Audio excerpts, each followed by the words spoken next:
folks, I promise I did not pick that startup music for the show tonight. That is the StreamYard standard music that we all use on StreamYard, so I did not create that. But either way, this is the MCU's Bleeding Edge, folks. I hope everybody is doing wonderful out there. We're back at it again, covering Alien Earth, the episode 8, the finale. This is our last week of Alien Earth. I'm Jeff S., a.k.a. TrueKnowledge, the co-host of the MCU's Bleeding Edge. I'm moderating this week.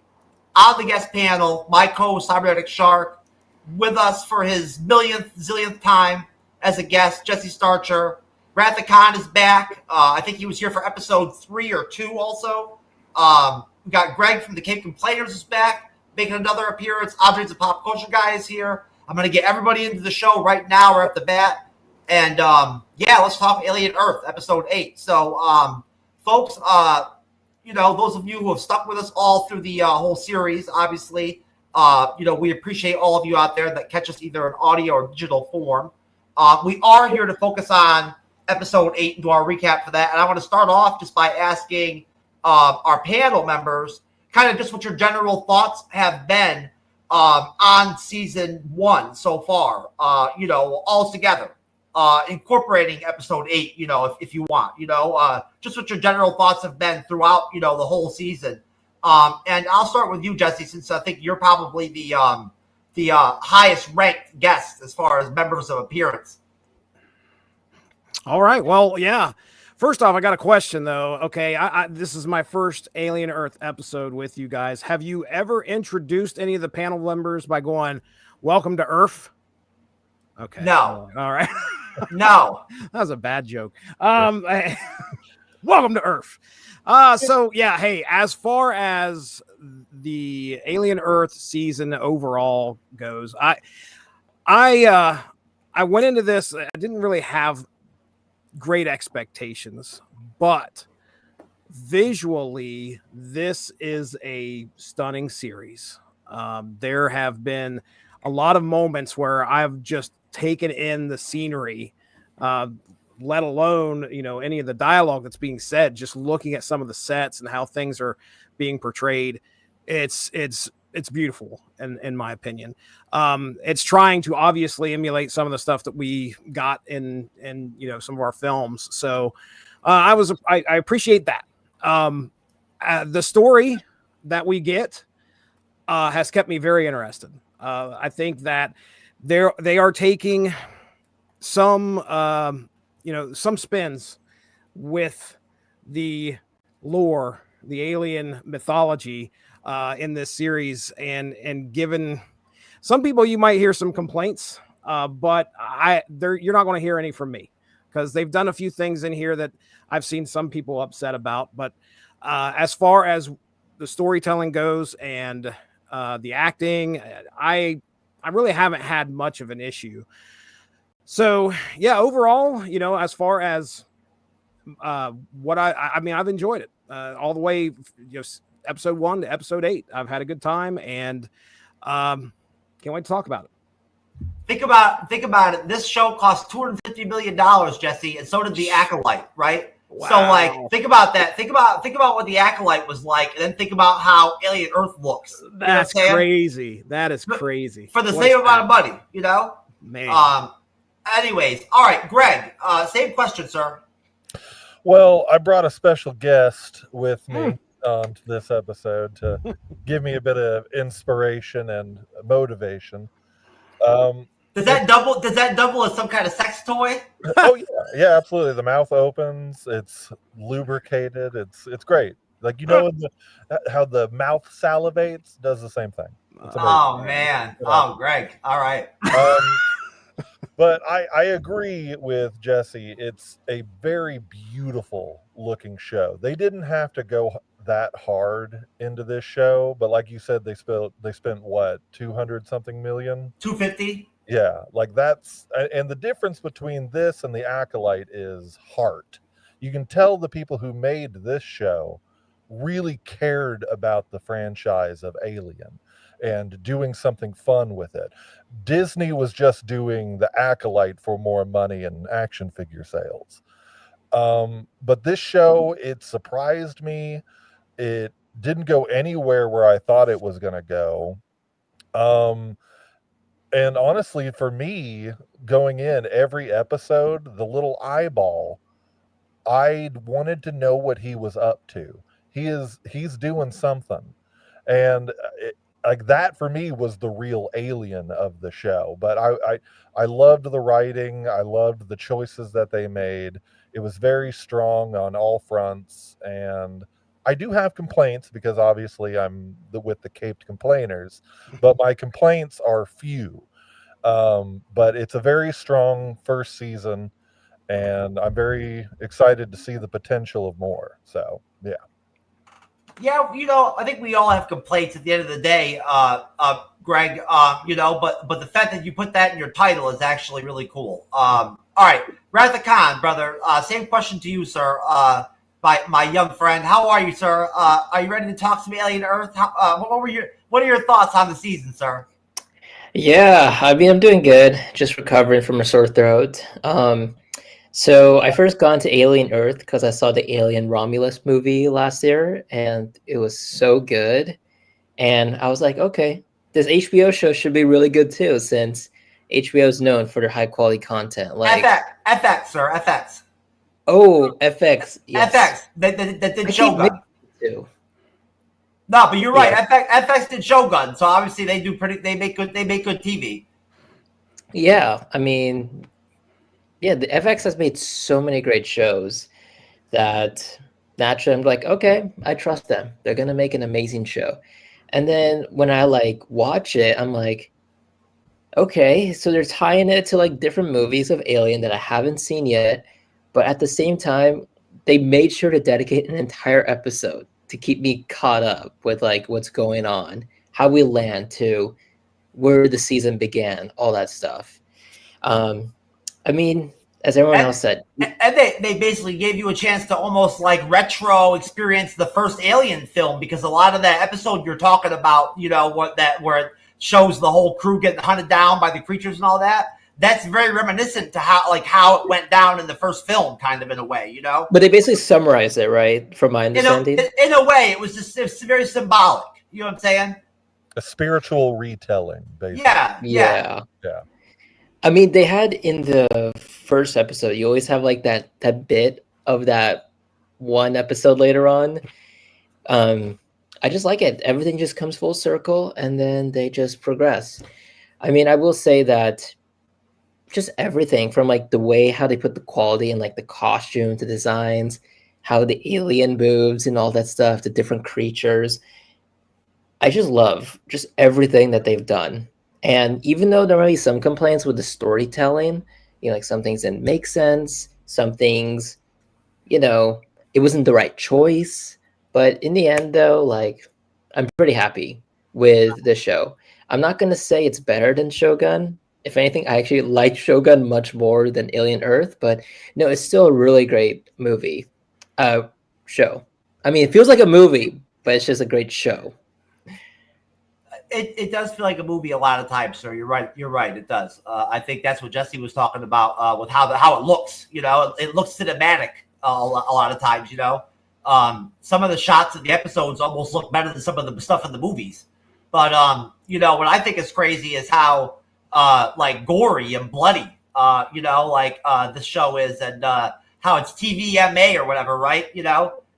Which is I guess is not the same thing as rated R. You know what I mean? But yet they have the F-bomb dropped in the show at least once or twice. They're swearing. You know what I'm saying? Like, it's just, I find it interesting that they can just slap this, this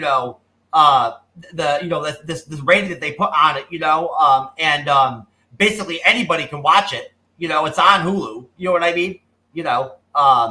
But Cyber. What are your thoughts, sir, on the whole of season 1 of Alien Earth?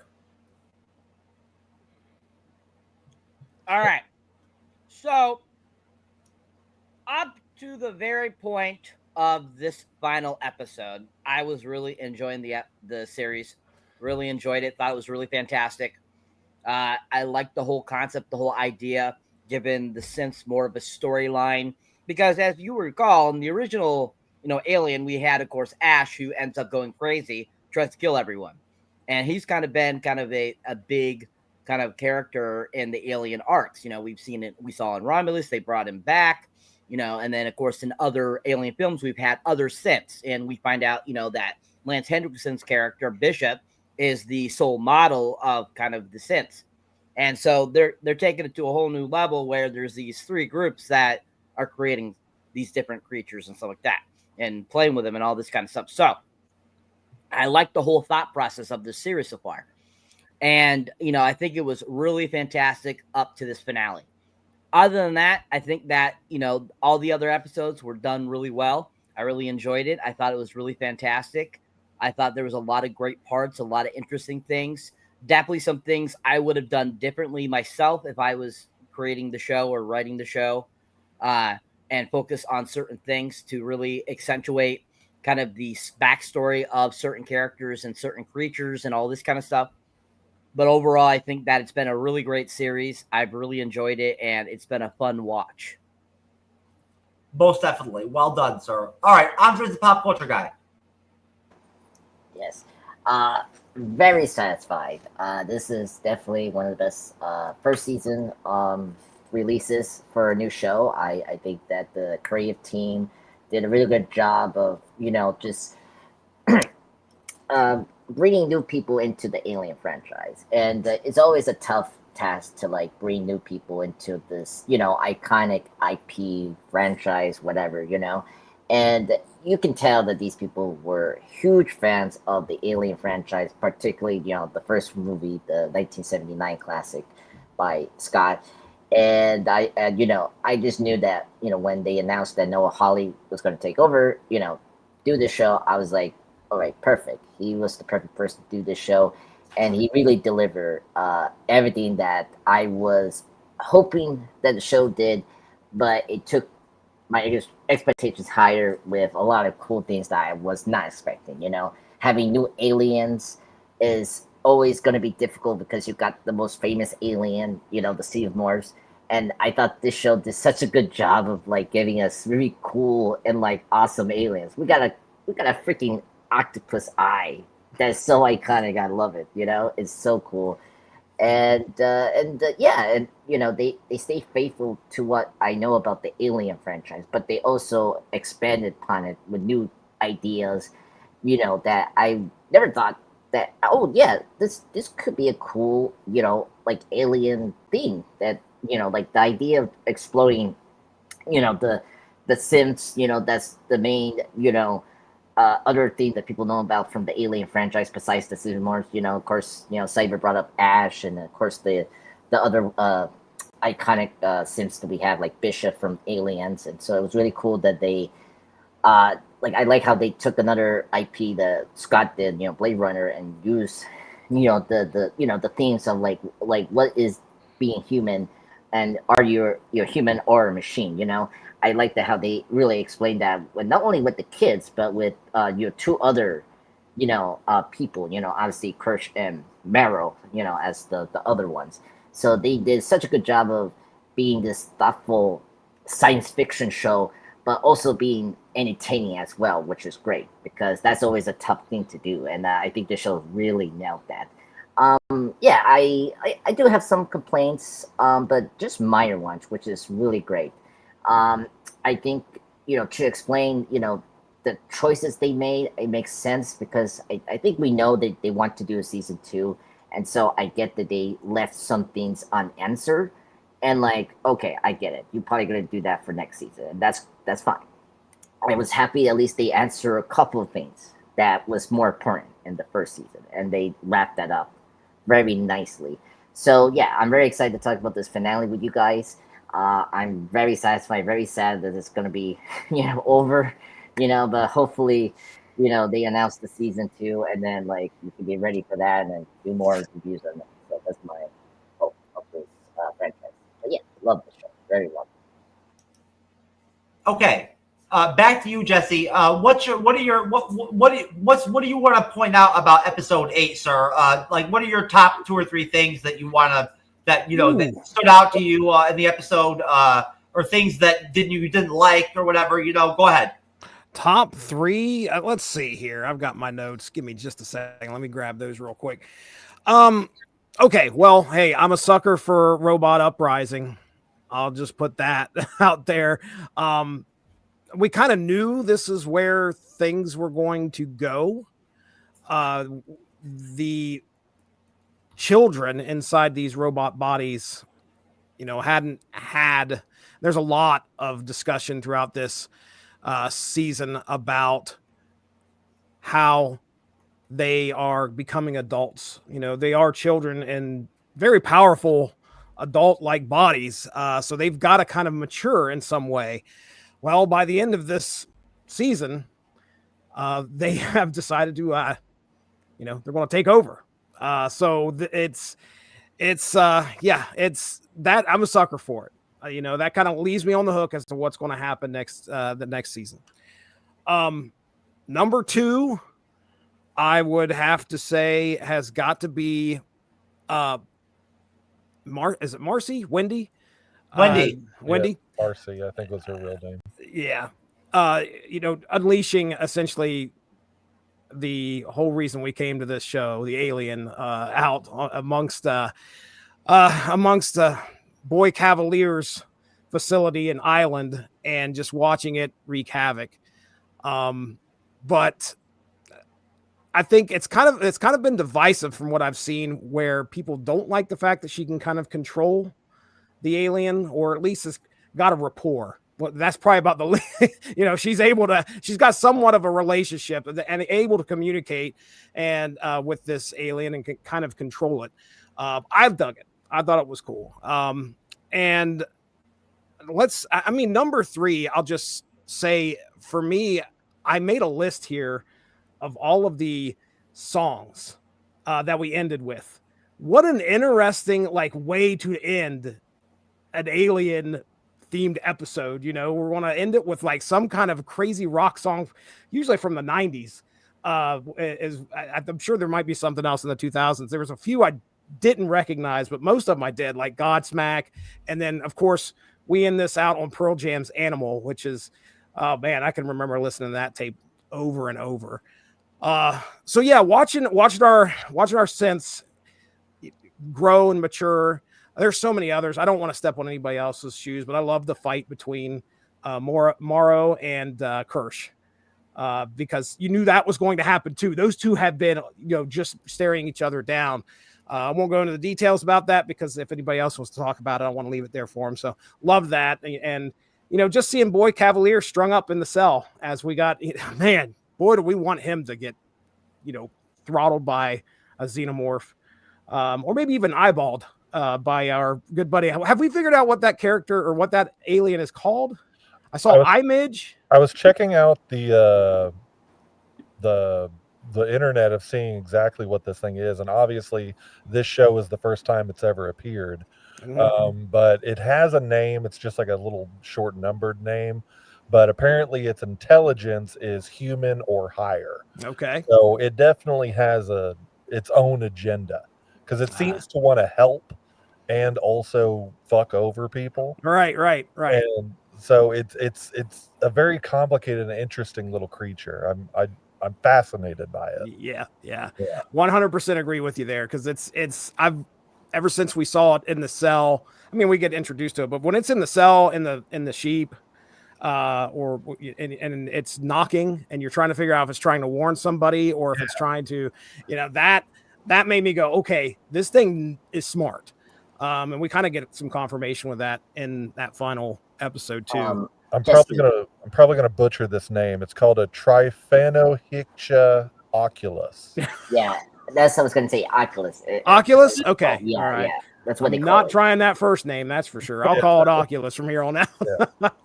All right. But yeah, that I don't want to take anybody else's thunder, so I'll stop right there. There's my top 3, 4, 5, something like that. Okay.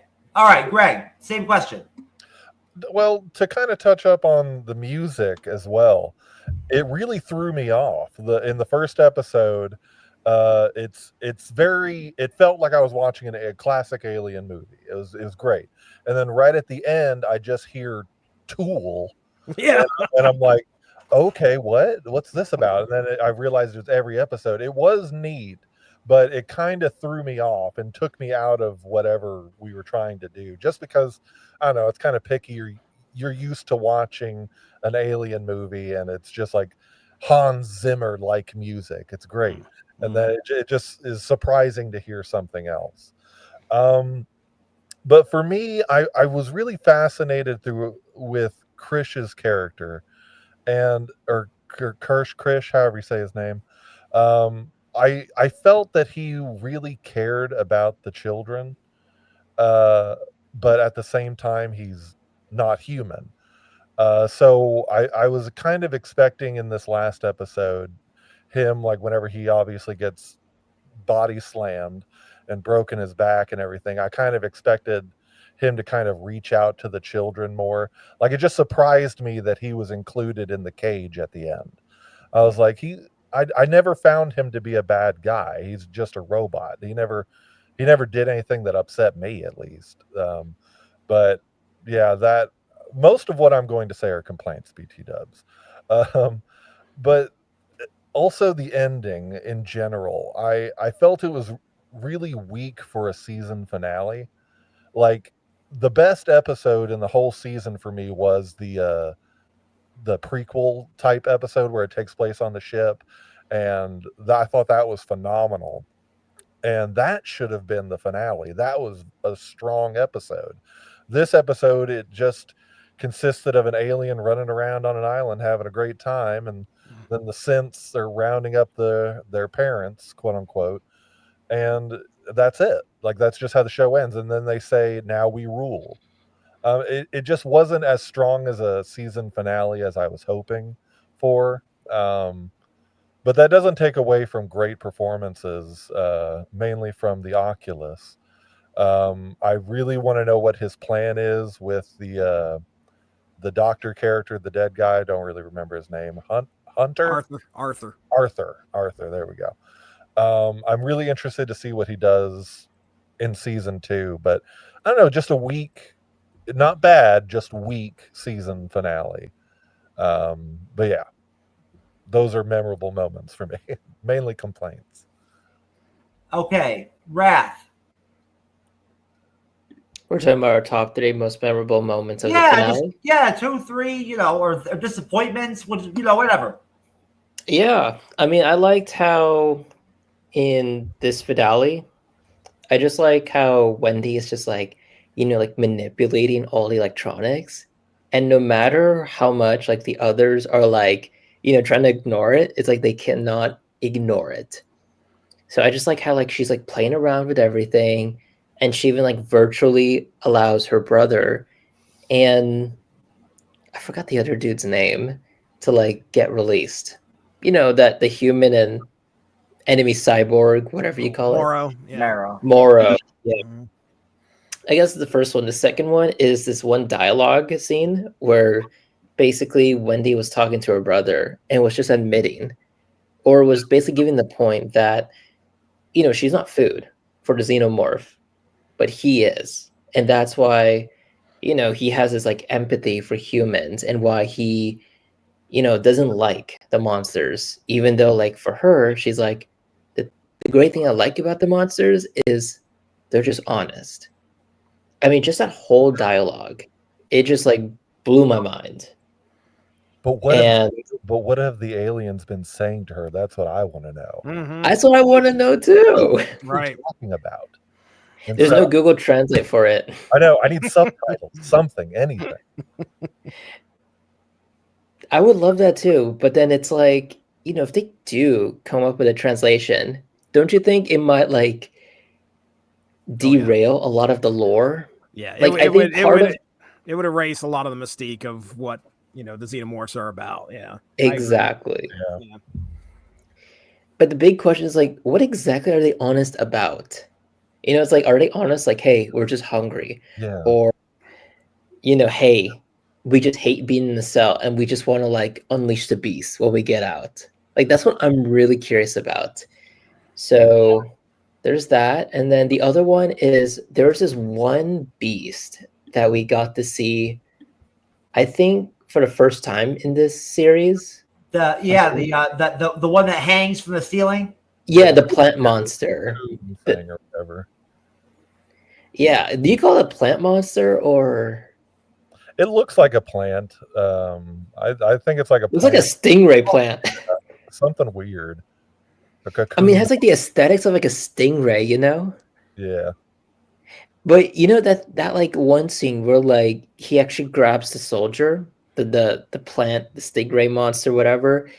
But like the death was not that gory compared to like the death of like, you know, all these other creatures, which I found really interesting. It's like all the gore's just covered, you know? Yeah.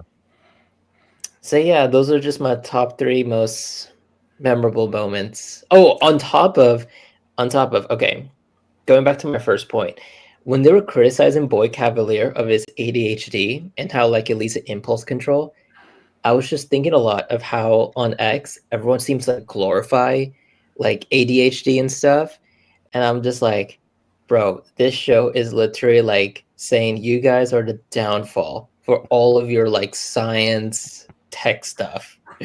I just found that hilarious. That's it. So it is a plant. It's a carnivorous flora, and according to the internet, it's called a D. plumbicare. There you What?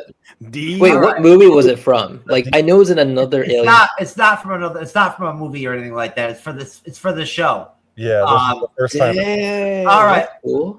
All right, Cyber. You're same thing to you, Cyber.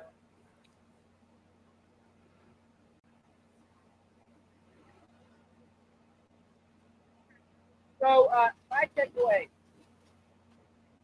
all the creatures that were in this series, in this season so far, were all really badass. I absolutely love them. Cyber, we can't hear you very well, sir.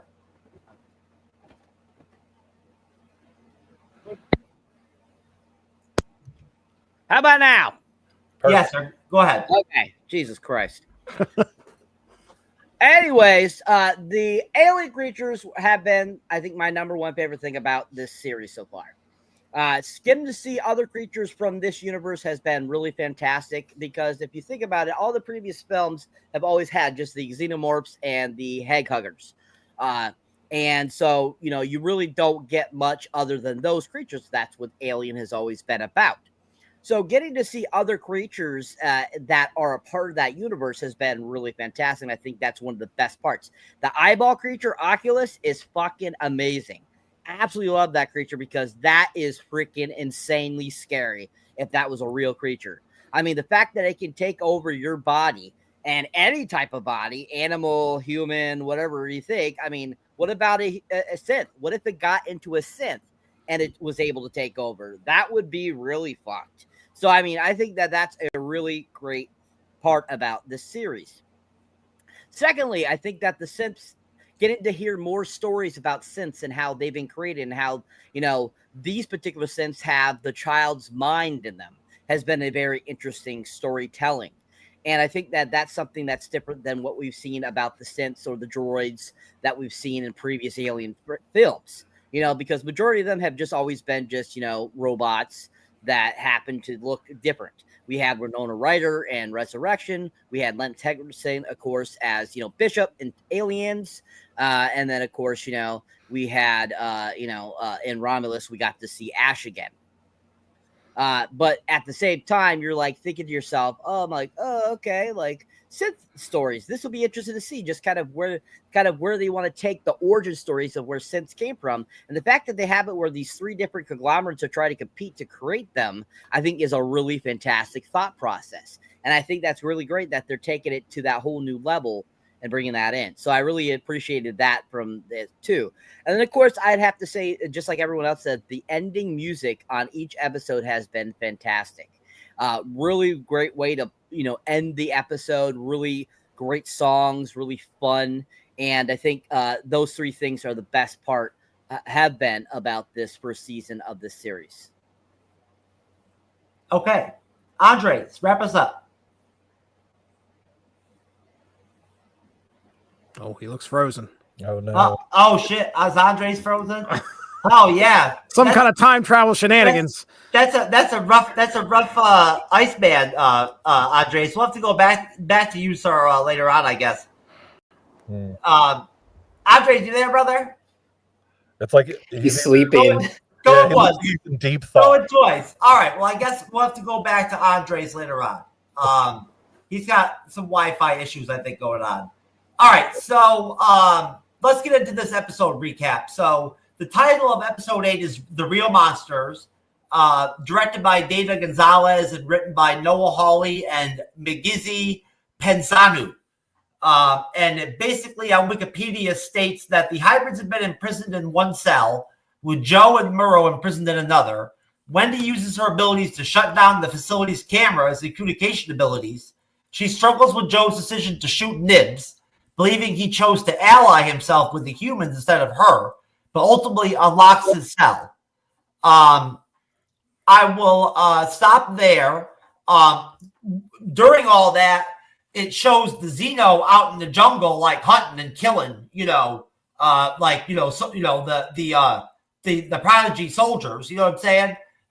And you see the one female scientist almost get eaten up, getting killed by the Xeno, but the guards run up and shoot at it right at the last second and save her life when she's putting the flowers down on the graves, Mm-hmm.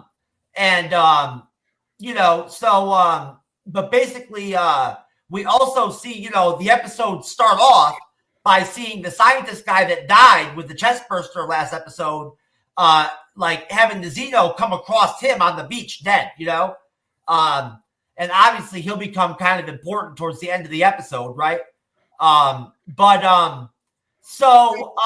Basically, guys, that's the section of the episode we're talking about, leading up to when Kid Cavalier actually, confronts, the synth kids, before that happens, is what we're going up to. And I'll go, let's see. I'll go to you, Greg, first, okay? Okay.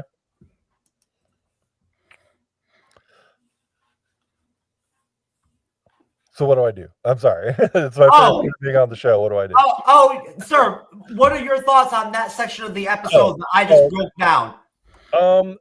It was very interesting to see how the climax was going to build. Whenever the alien comes up to Arthur's body, it's a weird kind of like he knows that his sibling was bursted out of there, so he's almost trying to find his sibling, and it's just a really neat kind of way to build the tension and to lay out the foundation of where this finale is going to go. Obviously, Wendy's not trusting her brother, and I don't really agree with the whole he's choosing the humans over me. He's been with these humans for a long time. He's like, because he's a soldier of some kinds, or like a medic, and he's been working with these soldiers for a while. So it wasn't like I'm choosing them over the synthetics. It was like, no, I know this person. I would like them not to die. And I mean, I get it. She still has the brain of a child, so she's going to take it very personally.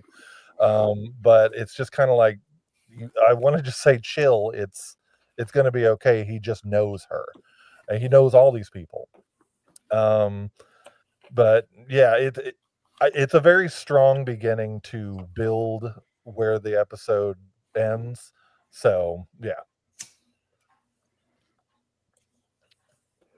Okay. All right. Cyber, I'll go to you next, sir. Go ahead.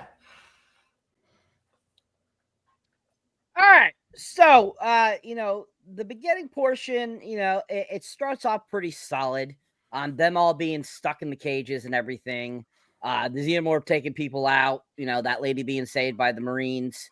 That was like pretty, I thought, it wasn't anything that crazy or great. I thought I didn't really care if she got, if she lived or died, especially because what she did to her husband, which he ends up getting a chest hugger come out. So I think that them saving her was kind of a big mistake, and should have let the Xeno do its thing. But I think seeing the Xeno out in the wild doing basically doing things like a trained dog has been really interesting in this series.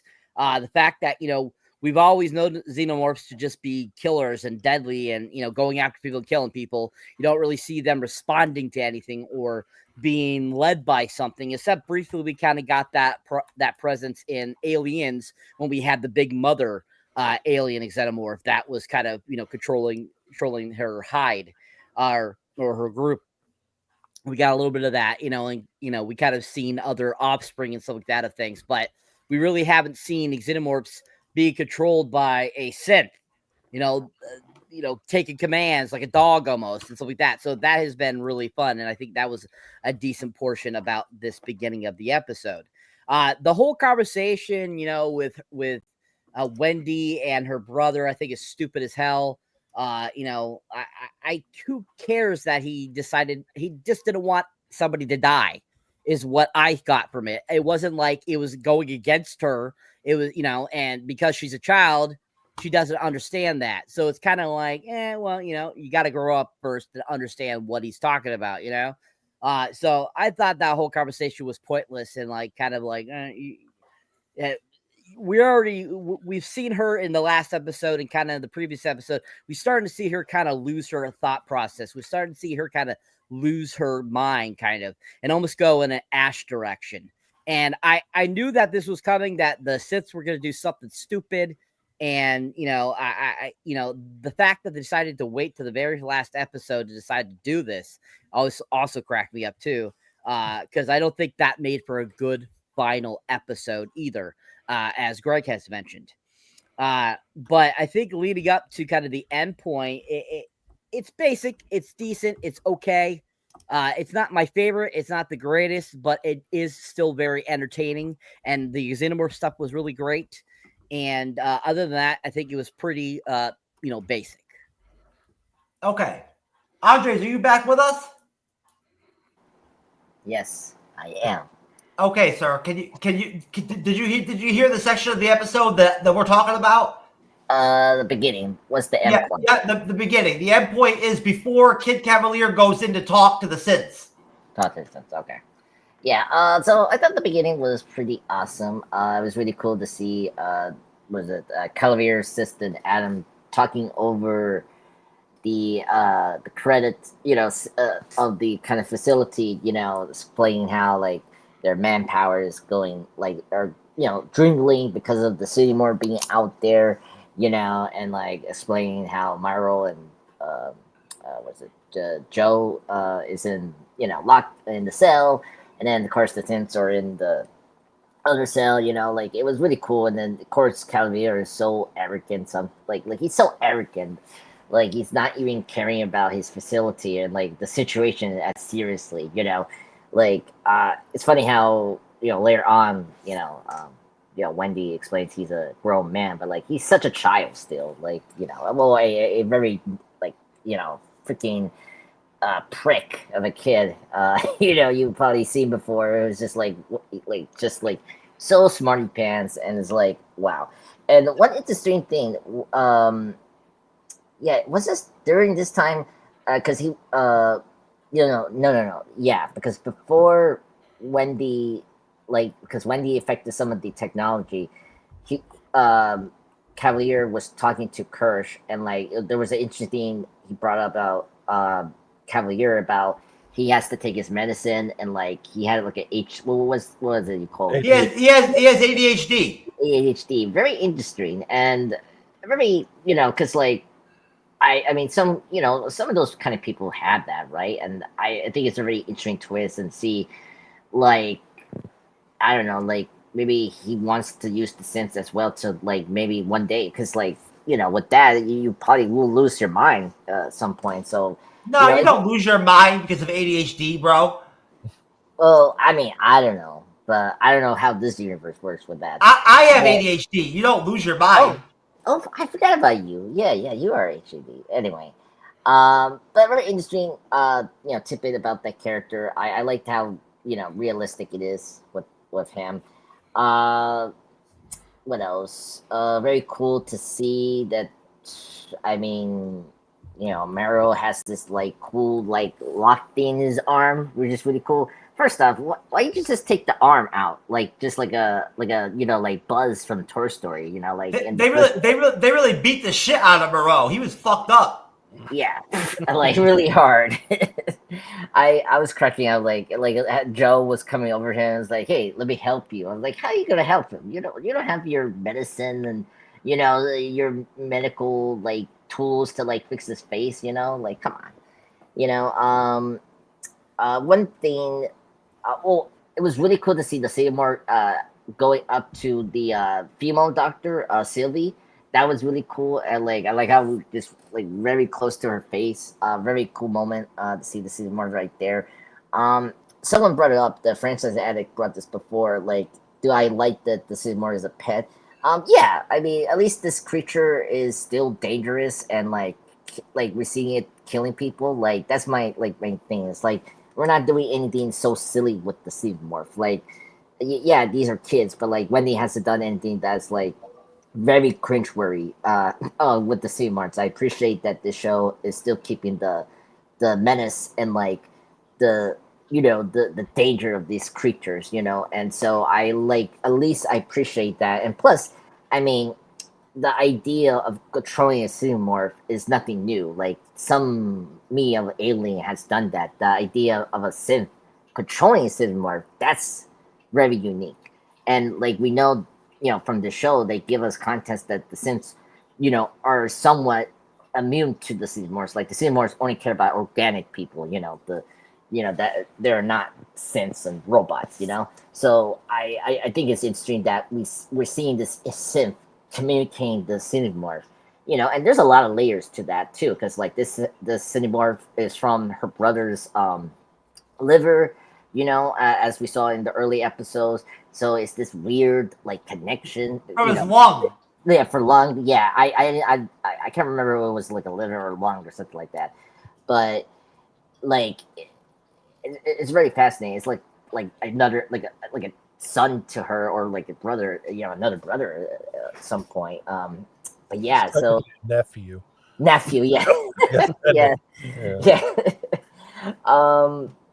But yeah, I like at least I appreciate we're keeping this scene more like danger to it pretty well. Other thing I guess to mention, I like how Wendy prompts up the Lost Boys and saying that, look, we're not kids anymore, we're something else. Like I appreciate she's trying to get everything, get them to get behind to her to like lead this like basically rebellion that we've seen here. So I think that was good that Wendy stepped up. And we've seen before the character art of Wendy is that she is out of the sense the most mature and the most grown up of the bunch. So it makes sense that she is gonna like step up and like really took leadership, just like Wendy did in like the stories of Peter Pan, which I like that parallel. That's really good. And and just wrapping up, I like one nitpick I want to bring up here, that I kind of wish we did something with Jane, that the other synth that was like kind of jealous of Wendy. That was maybe the one disappointing thing. I kind of wish we kind of panned through this season. It was interesting in the beginning of the early season that she was jealous of Wendy because she was a favorite of Cavalier, and it could have been interesting that she could have been joined the dark side and helped them out, to maybe hurt her friends, and like that could have been an interesting like conflict. So that was my one nitpick, a major one that I was kind of disappointed we didn't went through the storyline, because that could have been something really interesting, because she could have been just like Peter Pan, she was like the Twinkie Bell against Wendy. If you know your Peter Pan lore, like she could have been that. But I was surprised they didn't do that, and I was kind of disappointed. But not like, this like I was fine where we took her, and I'm happy that at least she got out of her jealousy, because it was weird how she's so jealous of Wendy. It's like, come on, I have a feeling like next season she might have a stronger role. That's maybe. just kind of what I'm feeling. I Yeah, didn't think about that parallel with Tinkerbell being jealous of Wendy. That's actually that's a really good one. I like that. Yeah, because I mean, like Meryl, like Meryl is like Captain Hook, and then throughout the series, I was like, who's going to be Tinkerbell? And when Jane, like came over to Calavir and say like, hey, I want to like step up. I'm better than her, and I was like, oh, she's going to be the Tinkerbell. And nope. That's a good So one. that's all I have to say. That's my thoughts in the beginning. All right, Wrath of Khan. Yeah, I liked how in the beginning, you had that one scene at the beach where, that one scientist is just laying on the sand. He's dead. We have a crab who's protecting him against a xenomorph. And it's just funny how the crab is just doing this, and then the xenomorph is just scared and just leaves. So I just found that pretty ironic, pretty funny. And then, what's really interesting is that after that, when we saw that scene where the xenomorph was like going after that female scientist, just the moves, how like after he got shot, he's like running away fast. I found it really incredible how the actor who was wearing that xenomorph suit was able to pull it off, because like all the moves look like believable. All those moves, like when you see it's like you don't believe a human is in that xenomorph suit, but it actually is. So I just found that really interesting how he was able to pull it off.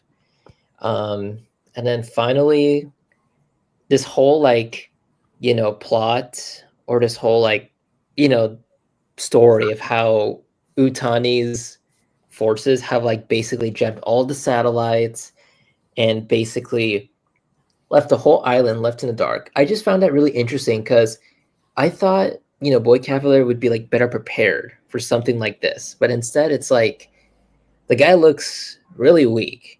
It reminds me of that one movie from the Planet of the Apes series where you have like this one village, you have all the apes as like the slaves, you have this military colony, and even though they know that like some more powerful foe is like coming to attack them, it's like they're still weak. I just see those parallels between those two. And although we know how things will go in season 2 based on everything, it's like I just find it interesting how they're just recycling that whole storyline. You got a bigger power versus a smaller power, even though most of the stories focus on the smaller power, and so on. So that's all I have to say about the sequence. All right, Jesse Starcher. All right. So yeah, our title of the episode is The Real Monsters. And since we're talking about the beginning here, I guess that's probably an apt thing to look at here at the beginning is the title of the show. And boy, does that speak a lot. There's a lot of foreshadowing in just those 3 words, because as we make our way through here, just at the beginning, we probably have an idea of who we think the good guys and the bad guys are, but there are a lot of shady goings on under everybody, pretty much. I mean, you're kind of wondering about Wendy, and obviously she's upset with her brother now. I'm kind of expecting something to happen there. We have the xenomorphs. They're definitely monsters. We have Boy K, who I think at this point, prior to when he's getting ready to address the rest of the synths, he has, I think, talked to his body man, I think is what he calls him. I don't know. I can't remember what his name is, but he's planning on putting that Oculus creature into somebody. I think his name's Adam. Adam is his name. Okay. Yeah. So that, Boy K is, we've seen it throughout this whole season. There are monstrous qualities to this kid. So I think if anything that stood out to me here at the beginning, it's just the title of this episode kind of gives us an idea of where we're going to go. And I don't know if we're going to have any answers as to who the real monsters are, or if they're all monsters. The only dude that just seems like he doesn't know what the hell's going on and seems innocent enough is Joe Hermit. Is that his name? Joe Hermit. there's not a bad bone in this guy's body, and also he's -1 lung. But regardless, he seems like the only person that I almost like sort of trust that seems to have a good heart and actually hopefully he makes it out of here. Right now he's in a cell with Morrow, so or getting ready to get out anyway. So there you go. All right, sir. Okay.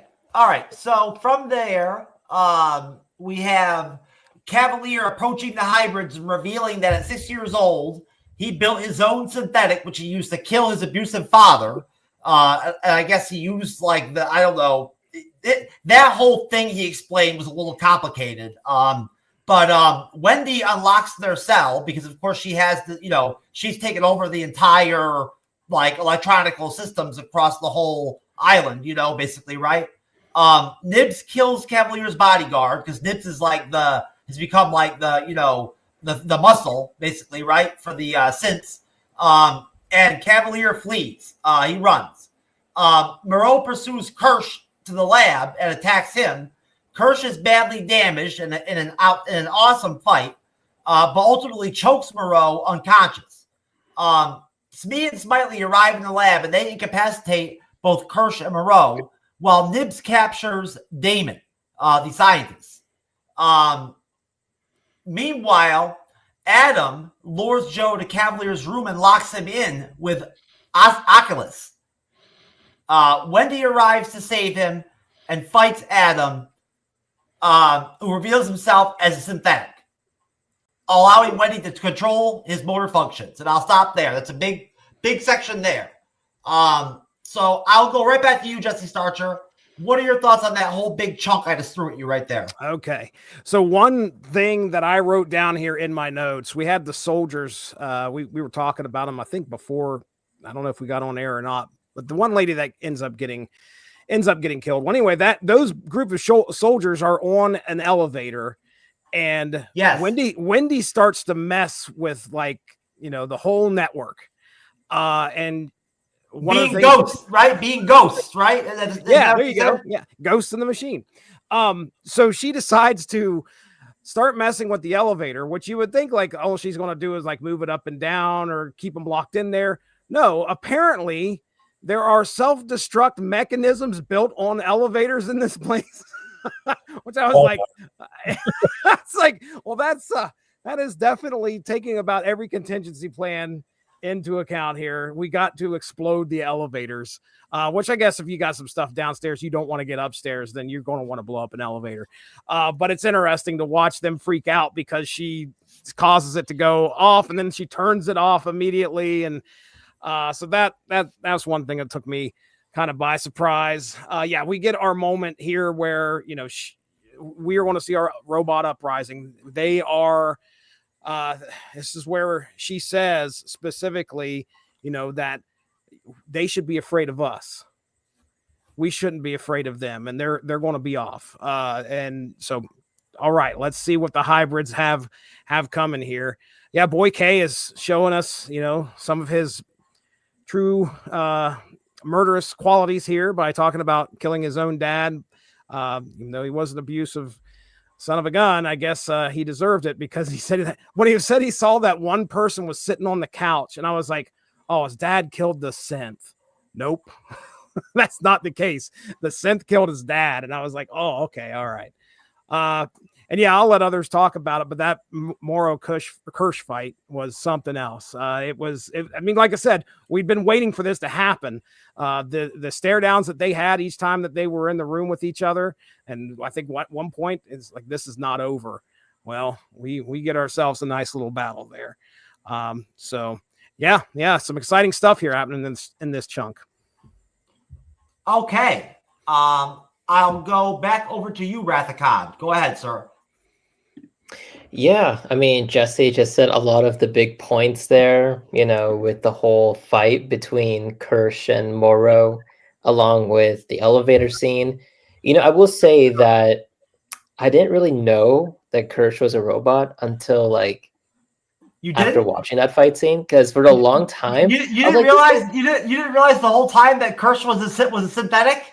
I did not know, bro. I'm serious.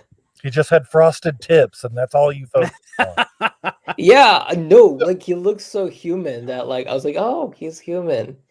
No, and it's like the thing I did not like though about that fight scene is how short it was. Like I thought, it'd be more cinematic, get more action. No, it's like it's a few punches, and then they do this WWE style, like, body slam. His neck is broken. He's oozing this cum from his mouth or whatever.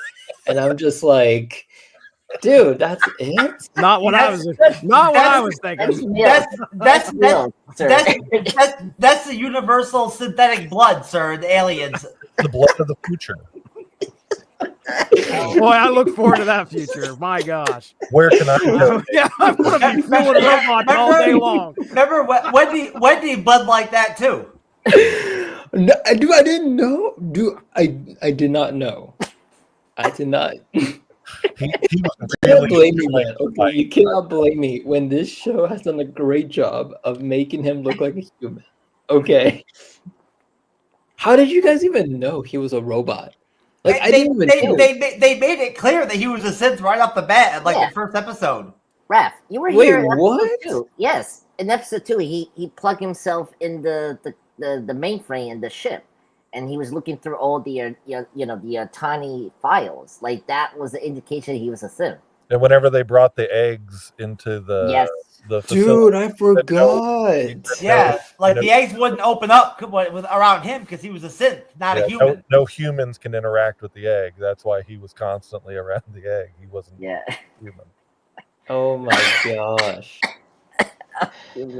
Wow, I learned something new.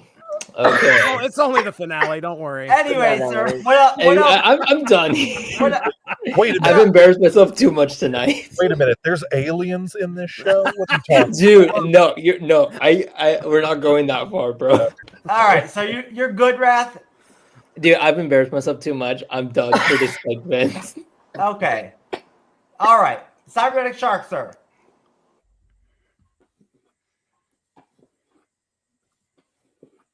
Okay, so I mean, basically, this portion of the episode is okay. It's not too shabby. It definitely has some entertaining qualities that I didn't mind too much. And I think that overall it was done okay and well. I think that the action in this section is probably my favorite part of it. It definitely had a lot of great, portions that I thought were action-packed. There was some interesting qualities to it. I mean, the whole conversation with, the synths and Boy Cavalier, thank you. Boy Cavalier is a really interesting story. Him talking about how he created his first synth at 6 and killed his father and all this kind of stuff. And I think that whole conversation was a very interesting take on kind of who Boy Cavalier is. It really kind of dawns on you that this guy has been a genius since he was 6 years old. He was created his first synth at 6 years old. You're like thinking to yourself like, whoa, this motherfucker is insanely smart. And yet how this episode ends, how it works out, and he gets caught by them just totally makes no sense to me. But I think that, with that said, though, I think it's a very interesting story he decides to tell the synths. And I don't think that the story came across the way he thought it was going to do and how it was going to play out and how that it was going to, help kind of, deviate them from doing their, robot uprising, basically. And, I think that it definitely did not play out how he thought it was going to. But still, I think that story is really well done. And the guy that plays Boy Cavalier, he is fantastic. Absolutely fantastic. And I think he's a phenomenal actor. And he plays that character to the T. Like, he is definitely plays like an egocentric, boy genius type of character. And it plays off so well. And I like how he incorporates a lot of the thought processes of current times, too. That have evolved over the years of kind of these people and these kind of children, stuff like that. They even put a little bit of autistic I felt into his characterization as well. So I think that all in all, he's doing a really great kind of all around take on what like a eccentric person would be in our times, and I think it plays out really well for him. Other than that, the Wendy messing with the crap and stuff like that was so obvious it was going to be happening, especially after we, in an earlier episode saw her tinkering shit. You're like, you knew this was going to come at some point. They just decided to finally put it in the final episode. And that wasn't anything, I thought it didn't do anything I thought for the justice of the episode. I don't think it really evolved or added anything to it. It just kind of finally showed, oh, Wendy has this ability, basically. So I wasn't really, it wasn't like, oh God, that's so cool. It was more like, Wendy's finally doing her shit. Okay. All right. Okay. So other than that, I think that, this portion of the episode leading up to kind of our, climactic, finding out that one dude is a synth too as well. Obviously that's the first, synth he created when he was 6. You got that. It seems so obvious that was the father figure he had, that he had take over after he killed his own father. So that was just so obvious. But other than that, it was okay. Okay. Andres. Okay. First off, you need to ask me about my 3 favorite moments of this episode. I'm gonna just run it right now. Number 1, the octopus eye, incredible. Number 2, the fight between Maro and Kirsch is awesome, but I agree with Raph, short. And then Raph thinking that the blood from the synths are sperm is maybe the best moment ever in this live stream. So thank you, sir, for lighting my afternoon. I will never forget. Wait, afternoon? Wait, what time zone are you in? New Delhi? I'm in New Jersey, dude. You said afternoon. New Delhi, right? Yes. Anyway, I'm in time travel. Anyway, time travel. Well, you're welcome. Yes. So thank you, Raph. But no. I kind of agree with Saib here. The section was pretty decent. I was not shocked about that the Lost Boys was going to turn around against Cavalier. It was very interesting that now he was revealing this backstory. Very interesting backstory. I mean, this title is called The Real Monsters. You're seeing each of our characters that we know in the show showing their true colors. It's not only Cavalier that we're showing his true colors. We're seeing Wendy's true colors now. We're seeing the Kirsch, and Joe and all that, in just different ways, and how they are in terms of real monsters. And so I think it was not shocked to me this hearing Cavalier's backstory and how he was a monster, a real monster in early age. So I was very interesting, and I like the small detail. I agree with Cyber. The actor that plays him was really good, and I like that small detail after that whole story. Well, after Nibs, first I was surprised she survived from last episode. I thought she was broken, but nope, she's all right. I guess they fix her, and she just Terminator style, just bam, being the guard to the pole. I was like, whoa. So I really like Nibs. I thought at first she was weird, but now she's a badass motherfucker. So I'm good on you, Nibs. When she turned off the power, it was cool to see some weird way Cavalier was happy that this chaos was happening, and before he ran, he smiled. I was like, oh my god, it's actually happening. So that was a really cool detail showing that he's seeing his creation turning against him and being the more superior person. Because as this whole series read on, he wanted Wendy to out what's the word, outperform him or outmaneuver him as the smartest person in the earth. And Wendy is literally the smartest person in the earth. The fact that she was able to get the Lost Boys behind her, she was able, like, the fact that we saw her playing around with the footage, you know, the cameras, and like testing stuff. Oh, another one. I'm not going to elevator anymore. I'm going to the escalator, guys. I'm going to elevator and like. Will stop working for you. Yeah, no, I'm gonna take the stairs now. I'm not gonna take the elevator. I'm like, what the hell? Like, I agree with Jesse. Like, yeah, I don't want aliens to go up, you know, the surface, but like, how far you want to just put a bomb in your elevator? I don't know. So I thought that was like very cool to see her playing around with that you know, power stuff. Yeah, I kind of agree with you guys. I was not surprised that Adam was going to be the synth. Like, it made sense, you know. But yeah, then just wrapping up, the Kirsch and Mero fight was so satisfying, but like was too short, as Raph you were saying before. I wish it was longer, but I appreciate it because at least it was well choreographed. Like, you saw the strengths of what Kirsch was, you know, because like we've seen the synths, you know, be as powerful as they are in the movies. You know, if you've seen the first one or Aliens or whatever movie you saw with these robots, you know, they're very powerful. I mean, like Ash, like, almost killed like Ripley, and like it was so, like, it was crazy when I first saw him being the synth. And Mero, I was surprised Mero was able to survive that, but you know, he took the punch. And yeah, I thought the fight was good, but like it was just a little too short, and I felt like it should have been more satisfying.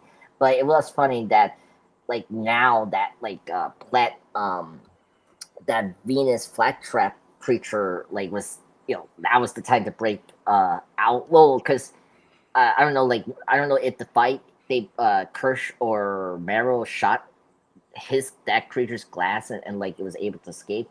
So, but yeah, I thought that, you know, that made a lot of sense.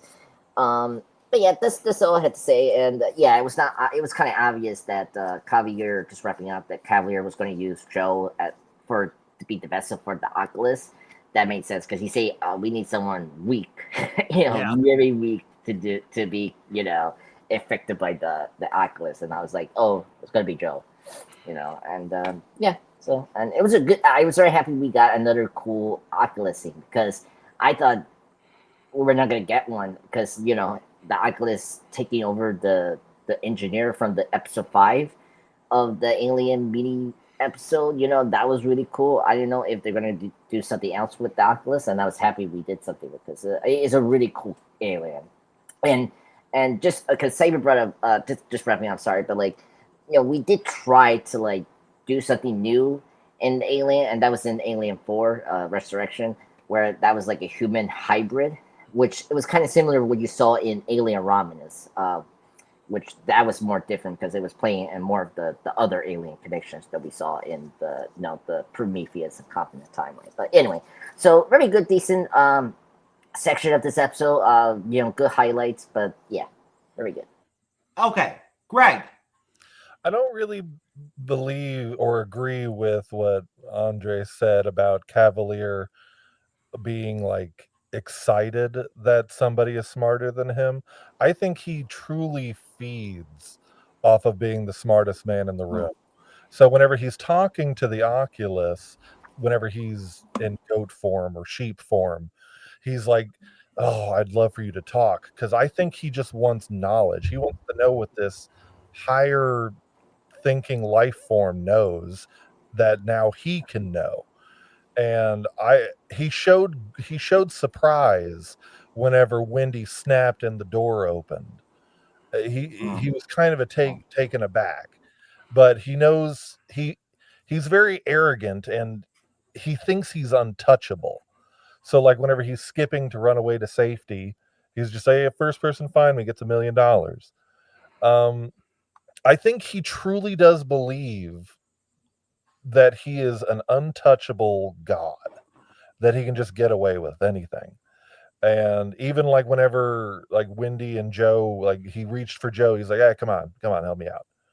But it's just kind of like, I don't know. But yeah, I just wanted to pop that in. And also, gosh darn it, Cyber, I was really hoping no one would say that Adam was the synth that he made. I was sitting on it. I was like, oh, I'm gonna blow some minds. And they said it, and I was like, son of a bitch. But yeah, I totally think Adam is the synth that Cavalier made whenever he was 6. But yeah, I think this is where the midpoint of the episode where it could either go really big or really bad. And it really built like it was going to come to something grander than what we got. I loved the rounding up of all the people. The deaths were great. Obviously, the Morrow, we've said it a million times, Morrow and Kirsch fight was 10 out of 10. I do have a question. I don't know if I was stupid and missed it. Is Morrow not an android? No, he's a cyborg. He's a cyborg. Okay. All right, because that's why he looked physically fucked up and like beaten up from like the guards or whatever from Prodigy, you know? Yeah, like I don't know. I guess I just completely missed it, but every time I was just like, I wonder why he's bruising and bleeding. but yeah, I just never connected 8 episodes in. I was just like, what the hell? And so, but yeah, I guess I was stupid and missed it. But that fight was very strong. What I wanted to happen very badly, I wanted all of the captured aliens to be released at once. Like cabin in the woods style. Like, I don't know if y'all remember that movie. Oh yeah. Where like all the monsters that were in the prison, we got a merman. Yeah, they get let loose and just fucking destroy. It's good stuff. I really wanted that to happen, but it was a very confined or a tamed version of that. Obviously, we had that Flora monster that finally revealed itself. I was expecting the bugs to come out and just have a full day. I just wanted just complete pandemonium in this episode, but it just turned into a hide and go seek of sorts. Like, it's just the synths rounding up everybody who was mean to them, and that was about it. So it could have been a lot stronger, but obviously, I mean, I get it. It's 8 episodes. You have to fit a lot into 40 minutes. And obviously they just wanted to kind of pick and choose their battles. But for the fan service in me, I'm just like, just destroy this place. The show is called Alien Earth, not Alien Island. Like, I want these things to go just wild. But yeah, and that's how I felt about that chunk. Okay. All right. And so wrapping up the episode, basically, okay, so the Oculus escapes to the beach where it possesses Arthur's corpse, which was totally cool to see. I didn't realize they could reanimate dead bodies, but I guess it can. With the help of the older Xenomorph, Wendy and Joe capture Cavalier and lock him in a cell with Kirsch, Adam, Dame, and Moreau. As Yutani and her team approach the island with their, ships or whatever and their soldiers, Wendy, with both Xenomorphs nearby, declare, "Now we rule." And that's how basically the episode goes out, to the Pearl Jam Animal song, which I thought was another great track to close out the episode. That Xenomorph is really small. The long Xenomorph, compared to other Xenomorphs we've seen in the past, that's a pretty tiny Xenomorph, right? Yeah. I think it may still be growing. I don't know what the timeline, like how. It should be full grown by now. It's just small. It's small. It's special. Yeah, it's small. Yeah. And they got the baby one out too. Right? They got that one out too. They somehow found that facehugger one that came out of the scientist, I think. Right? Yeah, I think maybe it's because Xenomorphs, whenever they're normally formed, they're in the full body. That Xenomorph formed from just one lung. So maybe it's just kind of dwarfed like a runt. Yeah, it's dwarfed by that birth. So I don't know. That's you're correct, because the Xenomorphs, how they adapt, like when they're formed, is because they're formed by the the embryos in something they're being impregnated by, like by what they come out of. Yes. Yeah, exactly. Since always, it's so small, what he came out of, vice versa, he's a teeny little boy or girl. I guess they're all girls. He's definitely tiny. All right, Jesse, go first on this one, brother. Wrap us up. What are your final thoughts on the episode? Oh man. So yeah, we hit on like what was finally said. Now we rule. She's got 2 xenomorphs sitting there like as backup to hold this. Now I swear this is where Boy K is strung up, and when I swear we zoom in on his face at this point where you think that like he should be frightened. I swear he smiles here. I don't know if he smiles earlier, but I swear a smile comes across his face here when she says now we rule. And I the way that I took that was like, okay, so dude he again wants that challenge. He wants somebody to kind of step up and see if they can outsmart him. And I wouldn't put it past like Boy K here to have, already be 5 steps ahead and knew this is exactly where things were going to go. And he has some kind of a plan ready. It doesn't look like it right now because he is definitely at a disadvantage, but I just get this sinister feeling like he knows a lot more than what he's letting on. And we're going to find out in the second season, like what he's got up his sleeve. So, or it could just be, again, he wants that challenge and he's happy to have it. He's just happy somebody is getting one over on him. The other thing that I'm sitting here thinking of as we close the episode is Yutani and her forces coming in, and I cannot wait to see this battle. I cannot wait for them to land, and I cannot wait for our hybrids to, specifically Wendy, to send out her killing machines. Not only are they going to have to deal with that, they're going to have to deal with all the other critters that have gotten loose too. So I have a feeling we're going to see some fun deaths, probably in the first 2 episodes of the next season. And I swear, if it was anything like the way they opened this season, it's going to feel at first like it's dragging along a little bit, and then all of a sudden it's just going to be, shit's going to hit the fan. So I look forward to season 2 for sure. But yeah, man. As we wrap this up and we're heading out of the final episode and the end of this season, again, like I said, I am hooked. Cannot wait for the second season to come around. Got a lot of questions. Pretty big cliffhanger. So we gotta see what's going to be happening next season for sure. So definitely pleased. All right, Rathika, did you hear me? Did you hear the section of the episode that I listed? No, what was it? The final rest of the episode, the whole rest of the episode, the final. Oh, sweet. The final section where the synths take over, they put the adults in the cage, and declare that they're gonna rule. Okay, so I'm gonna say that in that ending, when you see Wendy, like just talking about how she's gonna rule everyone, basically, the way how her facial expressions look, just the way of the lighting and everything, it just gave me the vibe that Wendy is now going to be the new bad guy.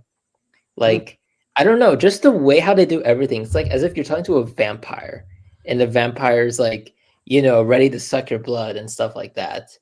They're very fucking confused. You know what I'm saying? Like the synths or whatever, like the synth kids or whatever, they're very much all in some way or shape or form like mind fucked by like the whole experience of like dying and being resurrected into these bodies and everything, like they're all in some way, shape or form, they're all fucked up by that, by going through that process. You know what I'm saying?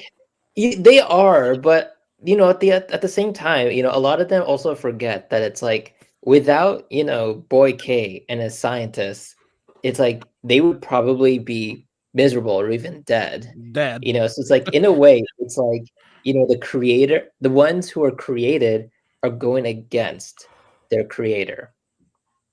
Like, I definitely think you could see that Wendy like has matured a lot by now. You know what I'm saying? Like, she has. She was a lot more naive at the beginning of the show.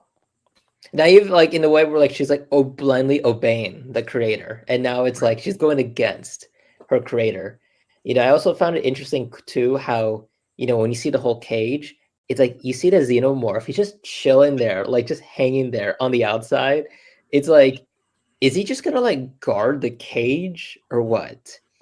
And then just seeing Utani's ships just like enter the island, one has to wonder. It's like, are these synths just gonna fight Utani, or are they gonna be on Utani's side? Yeah, that kind of. Go ahead. I was just going to say that kind of flashed in my mind too. I was like, I wonder if there's like some. There might possibly a mole. Yeah, they're still expensive tech at the end of the day, so Utani could want them. You know what I'm saying? Like for their own possessions. You know what I mean? Right. Yeah, but the way how everything just turned out. How even in the fight scene between Kirsch and Moro, where they chose to tie up Kirsch, that's where in those moments I'm like thinking, okay, these things are probably on like Utani's side, but then at the same time, they didn't tie up Kirsch. He was the one they didn't tie up because they didn't have to because his back is broken. No, but didn't they like have the rope though? I think they tied him up. Yeah, they tied him up. Yeah, did they tie Kirsch up too? Yeah, they did in the lab, and then when we see him in the cell, he's not tied up because he's broken. So that's what happened. I think they tied him up to make sure he didn't put up a fight. Yeah. But once he's up there, like, what's he gonna do? Yeah. Yeah, but just the whole thing, like, okay, you let Moro just chill dead in the lab, or, well, not dead exactly, but I did not see him in the cage. No, which is really Murrow's in the cage. Yeah, he was in the cage. Yeah. Wait, what? He's in the cage, and they put that little arm lock back on him, and that stuff. Oh, thanks, Cornelius. Thank you, Cornelius. Yeah, because at first I was like, okay, maybe these people are like on Utani's side, but then when you see that Moro was also in the cage, it's like, okay, maybe not. Just the whole dichotomy, it just like gets you like thinking like, okay, are they on their side? No, wait, no, they're on their own side, and so on. What else was I gonna say? I really don't think there's much of a force left as far as like the actual like the employees, the troops or whatever that Oh, they're all dead. They're all gone. I think they're all dead for the most part. There's that janitor who was just spraying something randomly. Yeah, I think that guy's the only one left working. He was spraying the mold. They had mold problems because of the island. He's just listening to the Beach Boys and has no idea what's going on, and he's just dude. He has the same headphones as you. Yeah, it's probably me. It's probably you. This damn 9-to-5 job. I can't wait to clock out and go home. Yeah. But yeah, it'll be interesting to see how season 2 comes. But overall, like, I there are two things. One, I'm really excited for season 2. 2 is the way how they end things. It's like, at least it feels like an ending. Like, hey, this whole story arc is done. Now you have this new story arc you're looking forward to. It does not feel like a cliffhanger, like how it does, like, with certain episodes. But that's because in certain episodes, it's just a 3-part miniseries. So, I mean, yeah, Cornelius is right in that comment. Okay. That's all I have to say. All right, sir. Okay. Andre's the pop culture guy, sir. Yeah. Very decent finale. It leaves you more like it makes you more excited for the future of this franchise and a potential second season. I like where we left off with our characters. I mean, I was really shocked to hear Wendy say we're going to rule like I guess the world, and like that's really scary because like these xenomorphs are able to like expand and like and grow so fast as we've seen with the previous films like Aliens, obviously, and stuff like that. So yeah, I was very shocked to see that, and I'm very curious about the Joe and Wendy relationship, because we after the Oculus attack, he did say, I'm sorry, Nips did attack his friends. And so, but I like how Wendy, realizing that no, you were supposed to be the healer. I mean, because he is a doctor, no, not a soldier, and the fact that he went against the usual like idea that she thought about her brother being this person that wants to heal people. The fact that she hurt one of her friends is a big shock to her, and so she still loves him, but still hesitant to keep him around. So I'm very curious how their relationship is going to be, because now is more interesting, because Jeff and a couple of our guests brought up before, Joe is he's a very very static character, not too, I like the actor that plays him, but he is not like this everyday leany man Blam Power. He's not very exciting. Yeah, not very exciting. But the fact that what happened last week, episode 7, and to this, it now adds a bit more excitement to this, dynamic between Joe and Wendy. So I'm very curious of what they're going to do with it if we get them back as main leads, So I'm excited for that.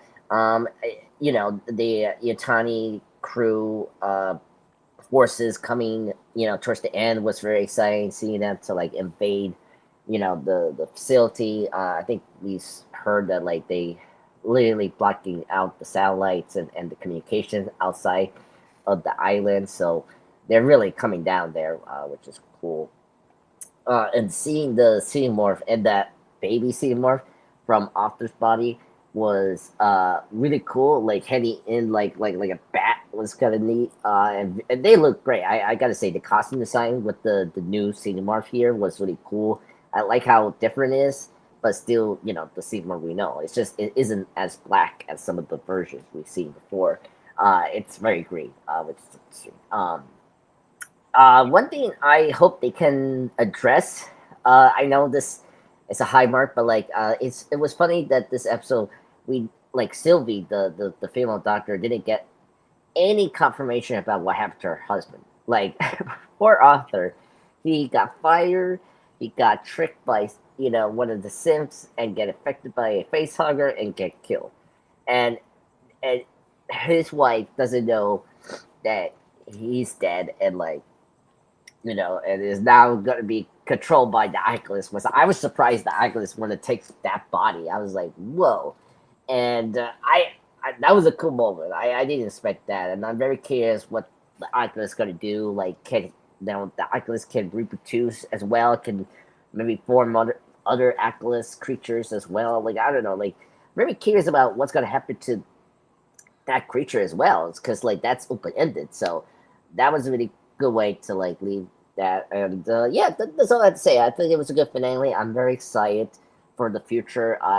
It's not the most spectacular finale we have seen before, but it was a decent one. It wrapped up everything for this season, and it left some stuff to think about and see what they're gonna do next season if they get the season 2 renewal, which I hope, because I like this show. It's really good. All right, Cyberneticshark.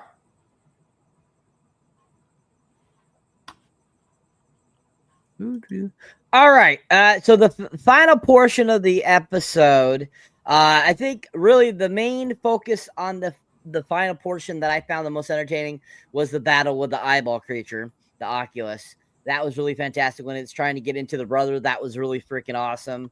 Of course, that creature that came down and ate that one marine person, that was really cool too.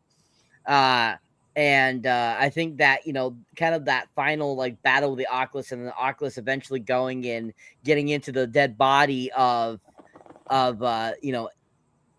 Arthur was freaking insane. I was like, wow, so it can make a corpse actually do something. So I thought that was kind of interesting that they decided to go that way. And I was really shocked by that. But, basically them shoving everyone into the cages and stuff like that and them taking over, I thought was kind of stupid as hell. I'm like, this is just dumb. I thought it was completely, that to me just was kind of a crappy ending to a great season.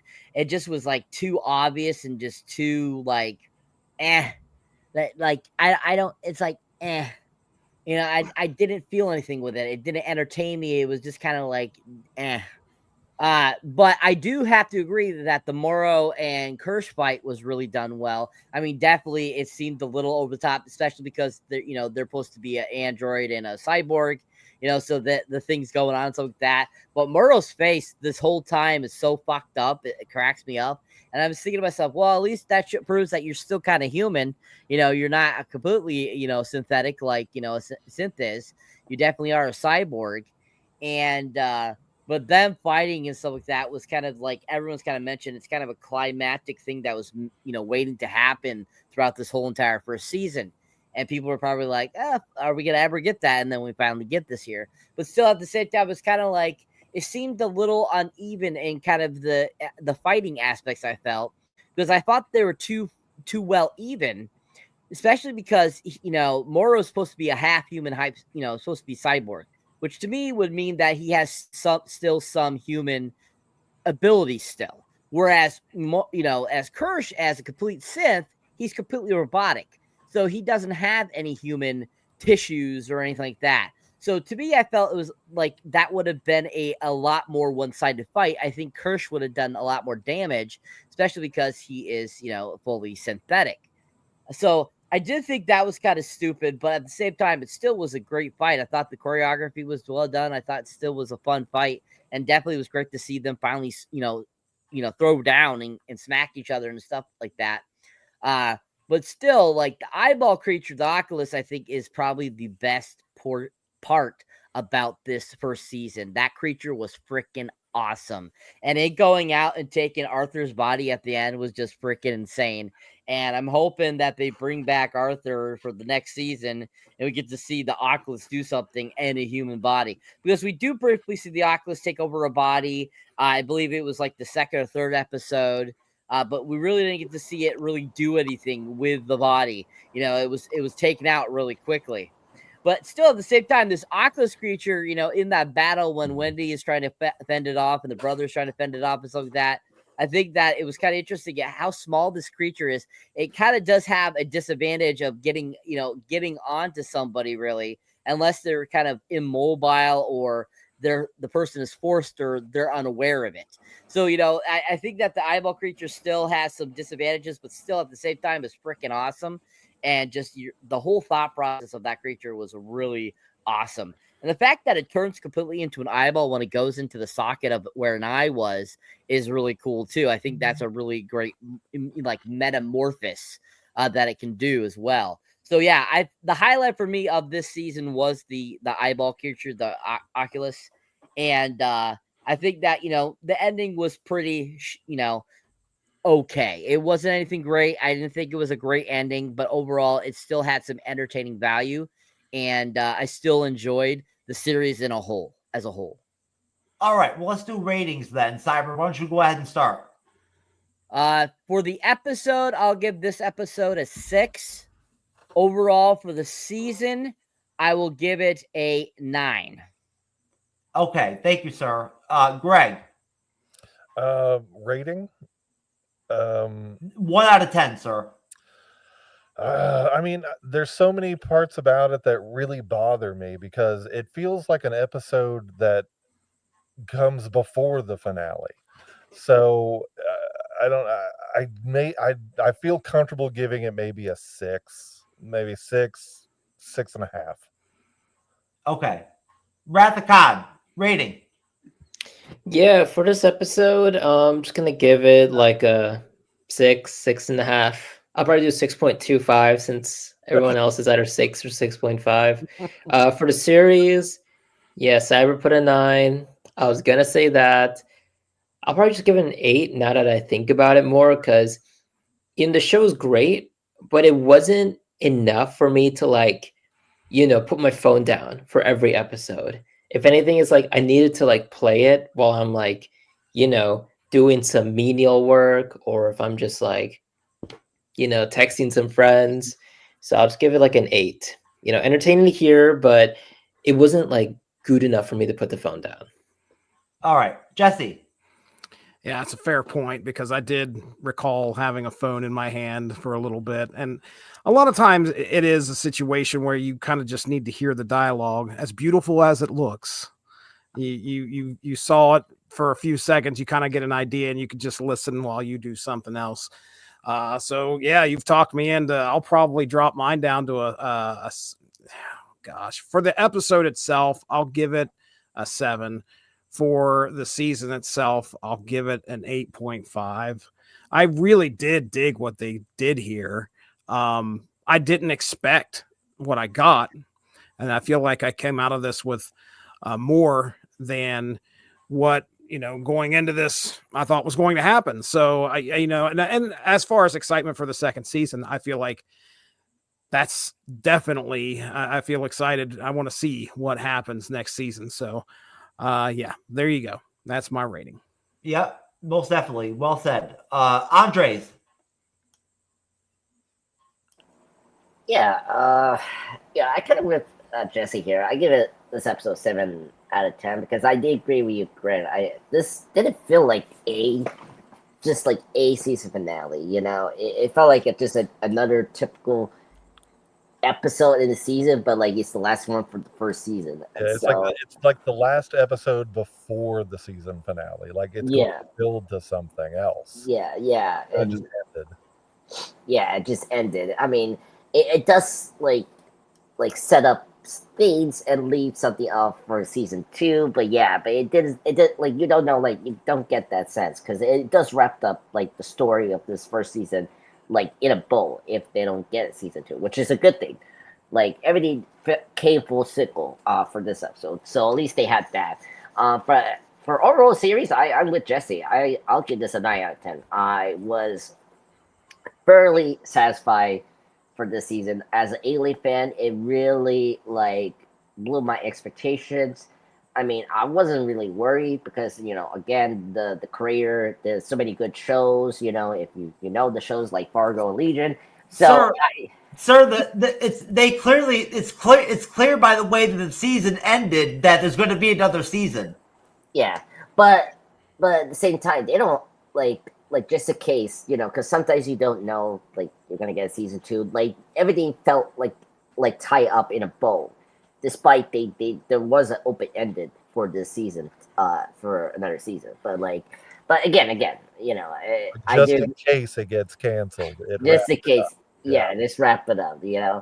So that's what I'm trying to say here. But yeah, I know. But yeah, overall, I was so happy. I as an Alien fan, I thought.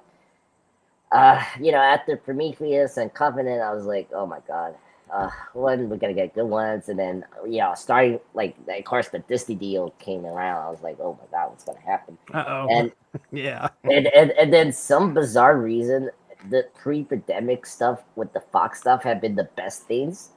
Prey, and then Romulans last year was like a big surprise. I was like, oh, this is really good, and then this show just did everything I really wanted for an Alien show, but it also did things that I wanted. I didn't know I really wanted for an Alien show or an Alien thing. So they really exceeded that, and I want to give a shout out to the cast. The cast was amazing here. They did a really good job with the characters. I mean, I can safely say I had 3 favorite characters from this show, which I really like. That's a good thing because sometimes if you don't have many characters you like, then the show is doing something wrong, and this show did not. You had 3 great characters here, 2 MVP, of course, is Kirsch and Marrow. I thought those 2 characters were the best part about the show. They're so interesting. I mean, played by great actors. Obviously, Kirsch is played by Tiffany Oliphant, who is amazing, and I thought they really brought the in game to the show. So, and the music, just wrapping up, the music, I was worried about the whole because the Alien franchise is not known for needle drops, and this was the first time in the franchise they did that. I was kind of concerned about that because I mean, Noah Hawley did that with Fargo and Legion. That was fine with those properties. I was a little concerned about this in this show because Alien is such a traditional film franchise with the score and all that. I don't think we ever had a needle drop in any of the films, maybe except for the crossover with Predator, but that was bad. But they proved me wrong with that. I really love the needle drops. I don't know what's my favorite, but it was really good. So yeah, great first season. I am so excited. Hopefully they get the season 2 announced so we can continue with this reviews in the future. Okay, I'll give the episode a 7.5. I'll give the season a 9.5. I thought Alien Earth was really strong. It was a great series. Had a lot of really good episodes. You got to remember that. In those first 4 or 5 episodes, there was some real banger episodes there in the beginning. You know, when the ship landed into the city, you know, like that was fucking crazy. You know what I'm saying? When they had to go into the ship, you know. And it was like crashed into the apartment building, you know what I'm saying? Like meshed together and everything, you know? That was trippy, you know? All right, guys. All right, so that's our recap then for Alien Earth episode 8, folks. We are done with the Alien Earth discussion for this for this episode, this live stream. We're going to go ahead and do our plugs for everybody, all the wonderful creators that are on tonight on the panel. And we'll start off with Greg at Cape Complainers. So, yeah, the Caped Complainers, we're a podcast show that just talks about everything that makes us nerds because we truly believe no one complains like fans. So we're just a couple of guys who get together and just talk shit or just really rave on something. So it all just depends on the project, but we're a good little couple of boys, so give us a follow and love us. Thank you, Greg. We appreciate having you on tonight, brother. Thank y'all for having me. Appreciate having your opinions. This was fun. Let's do this again sometime. Yeah, man. Yeah. You've been on before, haven't you? No, this is the first time. This is the first time you never came out one other time? Nope. I was going to be on one episode, but didn't happen. I'm tripping. I could swear I could have swore I thought you were on one time, but that's okay. All right, Jesse Starcher, where am I going for? What should I pull up here? I don't know. Hit podcasts. Let's see what happens in podcasts. See if anything pops up there. Might be able to find some source material if you scroll down just a tiny little bit there. Yeah, there you go. There's a full podcast. Yeah, go ahead and click on that. So source material. Oh my goodness, that's going to autoplay for you. The Source Material Comics podcast, where we talk about comics of just about any era. I have my own feed as well as what we have here on the W2M network. We have a few shows, like I said, the Source Material Comics podcast. Then we also have the Unspoken Issues podcast in affiliation with the Unspoken Decade, where we talk 90s comics all the time. And we also do a show called Snap Material. So if you play Marvel Snap on your phone, me and a buddy of mine get together about, I don't know, once a month and do about 4 20-minute episodes talking about the previous season and the upcoming season. And then we just have a raucous good time. So yeah, there you go. What are we on, Spotify, or where's this at? Spotify. Yeah, that's beautiful. Yeah, we got all sorts of fun stuff happening there. We just covered source material. We just finished out the 2015 Darth Vader Marvel series in 3 episodes somehow. I don't know how we did it, but we did it. And currently right now I'm in the process of going through the Black September event. That's a 30th anniversary event where Marvel acquired Malibu Comics back in 1995. And they started bringing their properties, their heroes over into the Marvel universe. And you do not see them at all anymore. There's reasons for that. But if you remember Prime, or if you remember Hard Case, the Exiles, well, Black September kind of brought them into the Marvel universe in an interesting way. And we have some episodes that's happening all September on the Unspoken Issues podcast there. So that's all I have. Great to podcast with you guys again. And thanks again for having me on here. Most definitely. Always good to see you, Jesse Starcher. Yeah, Malibu Comics, if anyone knows, that's where the Men in Black series came from. Like, that was from that print before Mark took them over. Cyberneticshark, sir. How's it going, folks out there? If you enjoyed me here on the panel or as a moderator, you can check out my solo content. You'll find me under Cyberneticshark on YouTube, which is my home base, but you can also find me on Patreon. You can find me on TikTok. You can find me on Instagram, Facebook, Threads, pretty much any platform. As you can see there, my most two recent reviews. One is a trailer reaction of the upcoming The Rip film, which is going to be launching on Netflix in January. It's a new Ben Affleck and Matt Damon film. And then if you haven't seen Ethan Cohen's newest film, Honey Don't, that's the review right there. Check that out. Quite an interesting film. Got a decent cast. Margaret Qualley, Aubrey Plaza, Chris Evans up in there. So check that out. And then, of course, for my shorts, most recently, I believe, if I remember correctly, I watched recently Terrifier 3 finally. It's on Peacock. That was a great film. If you haven't seen it, check it out. Recently watched a great late 1980s horror film called The Church. Really fun film, too. If you haven't seen that, check that out. It's on Shudder. But yeah, as you can see there, I put up a couple other films there, a couple recent other movies, Beau is Afraid, Freaky Tales, and that night I'll Possess Your Corpse, which is a 1960s horror film. If you haven't seen that, check that out. I'll be having more stuff up for you guys soon, more trailer reactions, more reviews and stuff like that, and just keep on trucking, keep on watching, keep on subscribing, and definitely check out that Patreon page. That's right, and come chill with us on Friday for Peacemaker. Go ahead, Andres. Hello, everyone. This is Andres, Pop Culture Guy. Thanks for joining us today. It was a blast. It was great to see you, Raph and Jesse. It was great to talk to you guys. And Greg, it was nice to finally have you in the show. It was great that you were awesome. So I just recently posted I recently posted the trailer reaction that I did with Jeff a long time ago with Fallout Season 2 and Welcome to Derry. Please check that out. I recently posted my top 10 Catwoman Julie Newmar moments. You can check that out, where the awesome moments from the Batman 60 issue. And plus, I posted my a great action scene from X-Men First Class, the Argentina bar scene. And in terms of shorts, I did a movie clip from Beetlejuice. Tonight, I'm going to do my short review on Alien Earth, so you can check that out after the live stream, and starting from 12. By the way, I put the trailer reaction before 12 and 1 p.m., folks. So just letting you know that. So I put my notes here, like, remind everyone. I uploaded that. And this Sunday, I got a live stream review, or rank.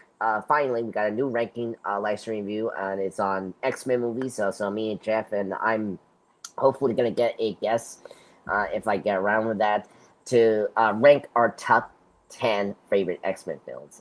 And I already have my list up. I'm just thinking what's going to be my number 10, because I'm just struggling, like X-Men 3 or X-Men Apocalypse, or just shoot me in the head. Because those movies are bad. X-Men 3 and X-Men Apocalypse. But that's all I have to say. Thank you, everyone. It was a blast. All right, folks. That is it for all of us over here. Thanks to everybody that was on the panel tonight. We really appreciate all of you. And we appreciate everybody out there that catches us in either audio or video form.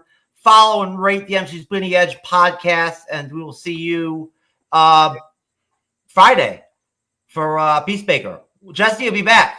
That's right. Peacemaker. That is right. Hell yeah. Episode 6, I think. Yeah, 6. 6.